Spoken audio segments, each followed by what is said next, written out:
Good evening, Housing Task Force members. Unfortunately, I won't be able to be with you all for another meeting. We have a committee of the whole or a COW meeting here coming up at 5 o'clock. So I want to just go over some things with you that we touched on at the commission over the last month in April, give some of my thoughts on the housing millage and a couple other things before we wrap up here. So just to go right into it, we had a committee of the whole meeting, which I will refer to as a COW meeting. And if you hear COW, that's what we're talking about, Committee of the Whole, COW. We had a meeting on April 5th where we were doing retreat follow-up. So just as a reminder, about a month ago, the City Commission met on a Saturday to have a really expansive meeting trying to set priorities for 2022 so we can shift the way it has been going, city staff, commission, community, and change it to community, city commission, city staff.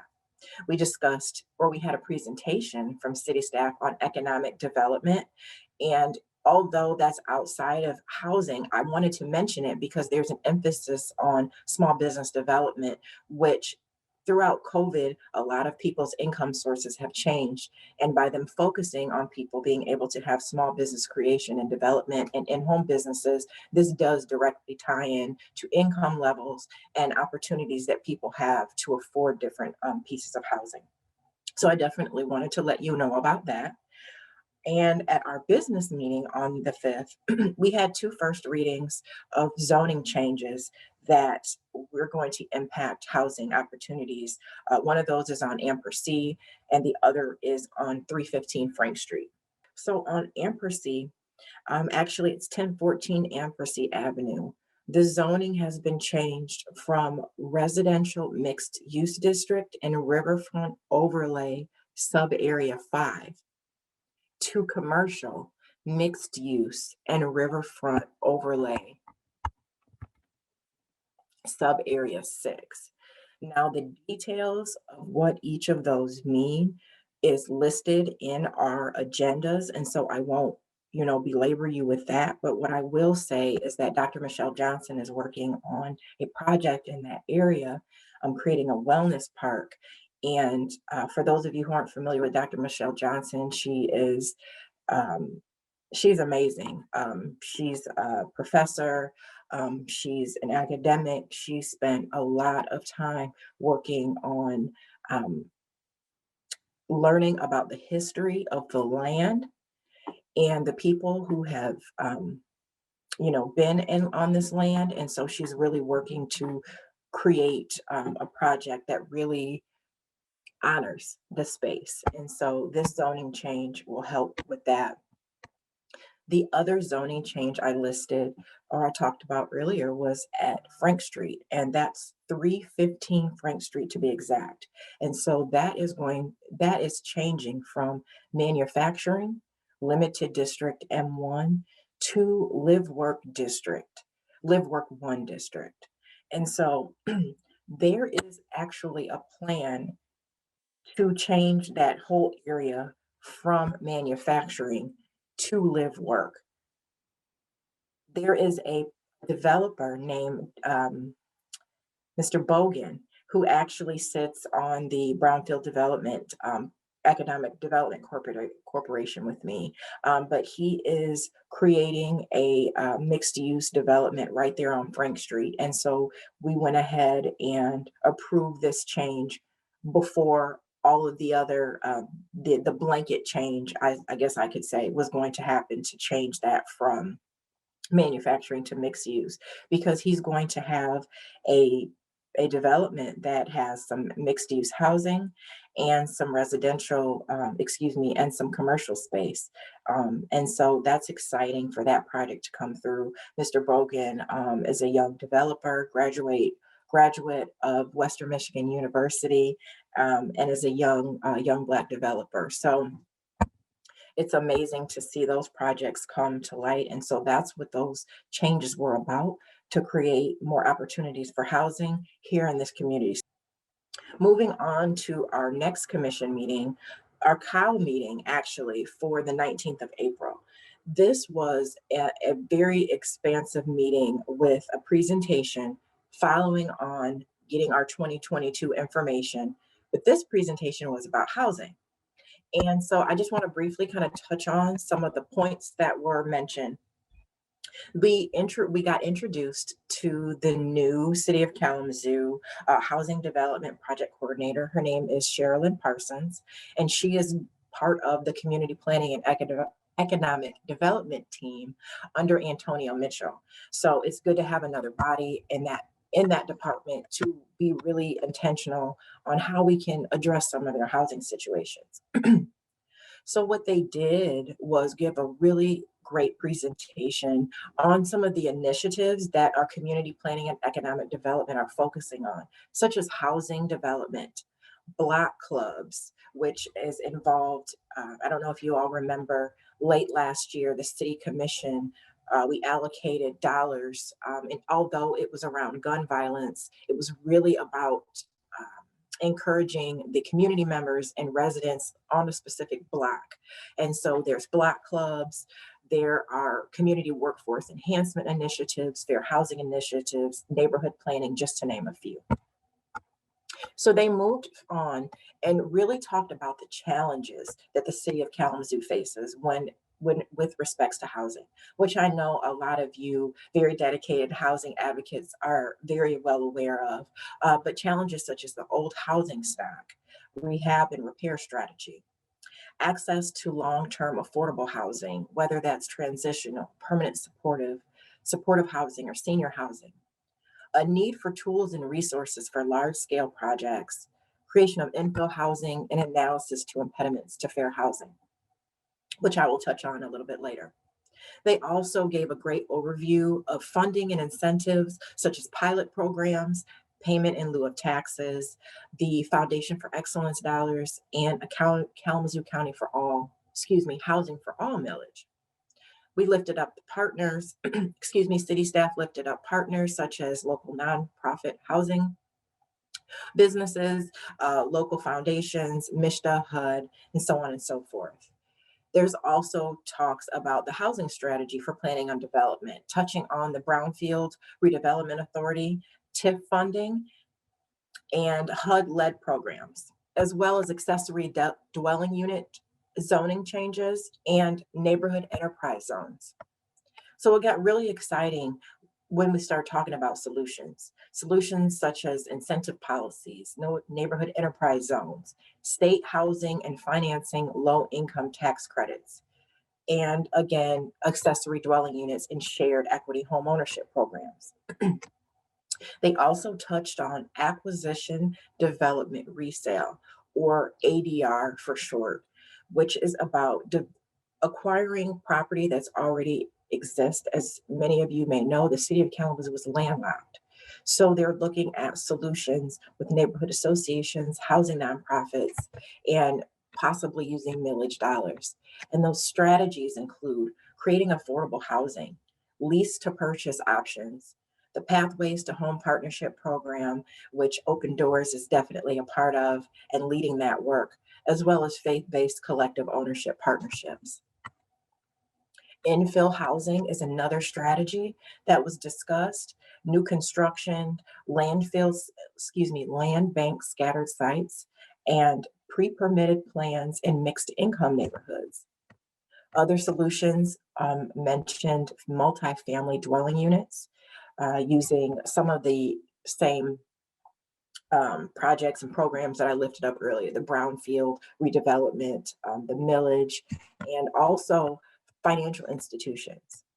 So there's strategies lifted for multifamily, which includes mixed income and zoning. There's strategies for senior housing, which includes private developers and neighborhood associations, as well as faith-based developers. There are some local faith-based organizations that have some projects in the works that are going to add some housing to our communities that we definitely need. There's housing repair and rehab programs. Oftentimes we have an older housing stock and we have community members who are currently in housing but need assistance maintaining that housing. And so how does that look? And using creative strategies to do that. There's the HUD-led program. They've also listed and lifted up their partnerships with such as the Continuum of Care, A great um, something that I get excited about is rezoning, an initiative to rezoning. I know Director Kick has been working on this for quite some time, and so that is another piece that is critical and important to any sort of housing development that's going to be done. So that both of those presentations, the one for economic development and the one for housing, is currently listed on the City of Kalamazoo's website. If you take a look at it's kalamazoocity.org/notices. And that is a quick way to get to the virtual meeting notices. And it's a quick way to get to all of our um, agendas. And when they're ready, they will have the meeting minutes on there as well. So that was really, really exciting for me to hear about what's going to be happening. And just to remind you all, this information is going to help us set priorities and goals for 2022. All right. So that's pretty much a recap of what the City Commission has been doing or our conversations around housing. Our agenda for the meeting that's happening tonight is not up yet. So unfortunately, I cannot give you any feedback on that. I do know that we have a committee of the whole meeting, and we're going to be getting a presentation or hear about GVI or the Gun Violence Initiative. So I want to briefly give some feedback or some thoughts that I have in regards to the housing millage. And I know that some of you all have, given feedback. They've had several opportunities for folks to lift up their voices. But I just want to share with you all a couple things, a couple thoughts that I have in regards to this. A couple weeks ago, I spoke with some realtors at Greater Kalamazoo Association of Realtors, and I was getting some feedback from them in respects to home ownership. And some of my thoughts are for those that are in the 80 to 120% AMI, they could use possibly down payment assistance. Um, and so I want to make sure I lift that up, not to exclude that group from home ownership opportunities or from for new builds or anything like that. But I believe if that particular group is not as it's not as difficult for them to receive traditional financing, but there are possibly other gaps that could be used to assist that population of folks. The mobile homes have been lifted up as a possible strategy for home ownership. My personal opinions are I I'm not opposed to a mobile home strategy for transitional housing, but for home ownership, considering the fact that Isaac has done an amazing job lifting up the wealth gaps and the ways that home ownership helps to create wealth, if we're not careful, then we can create situations that don't change the outcomes that we're looking for. And I have very strong concerns about mobile home communities and how that is going to be a wealth building strategy.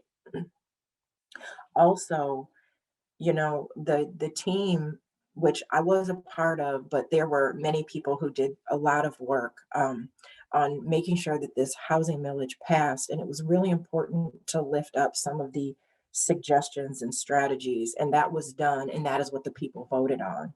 Um, I hadn't seen too much about expanding the current millage, but what I really want to make sure I remind you all on this call is that the state of Michigan as a whole, but Kalamazoo County has the highest infant mortality rates. And in our community, we have a disproportionate amount of Black babies that die, 4 times the amount of white babies, regardless of socioeconomic background. Our current housing millage provides housing for children and families that are doubled up when they're in school. But we have learned that our babies are not making it that far. And so without an expansion of this current millage to expand to pregnant women and children under 4, I'm extremely concerned about what's going to happen with these families. It's understandable that we are landlocked, that we are 90%, 97% occupied as a county with respects to housing, but we are planning on changing those and creating more housing for people. But if we don't make sure that assistance is there, we could absolutely be recreating some of the same problems that we're seeing. And on the flip side, as we see that juvenile violence has increased, you have to look at where these things start. And so it starts with housing being the foundation of whether you thrive or not. And so I just want to make sure, as we think about the plans and what's being discussed, that we don't forget about the kids, the babies that can't speak for themselves, who absolutely, um, they need us. So I wanted to lift those thoughts up as well. Um, and my final thoughts on the housing millage. And these are my thoughts for everything, but specifically as we're talking about the millage, um, if equity is not in the initial onset of the plan, it is an afterthought. And we have seen historically and continue to see what happens when equity is an afterthought. It doesn't work. Only certain people receive assistance, help, and others they don't. And I do not want to recreate a system where we have these unrestricted dollars that are not given to us by the government, where we can do whatever we see fit creatively to improve the outcomes of our entire county. We have to make sure that equity is in the beginning, not in the middle, not in the end, but at the beginning. And if it's not, then we need to ask that it be started over from the beginning, because we can't afford to recreate some of the systems that have already been in place. So I just wanted to share with you all my thoughts on the housing millage. Finally, I want to encourage you all to do a few things. One, I want to encourage you all who are outside of the city to make sure you are writing and calling in to your elected officials as we're continuing to try to expand the fair housing ordinance that we passed in the city of Kalamazoo. It's important that you continue to let your elected officials know in your respective communities that this is something that you want to see happen. Again, it's about barrier removal, and we can have all the new housing that we want, but if we don't address those barriers, we won't have access for everyone. So please make sure you're calling and writing in your officials. Also, MISHDA has a public hearing coming up on qualified application plan. I know the dates will be shared with you all probably after I finish talking, but I want to encourage you all to find time in your schedules to call in, and give your feedback and your thoughts. It's necessary. It's very, very important, that we let our voices be heard in respects to this. This is a state change that we need, and as you all know, some of the reasons why we can't do certain things locally are because of what the state laws are.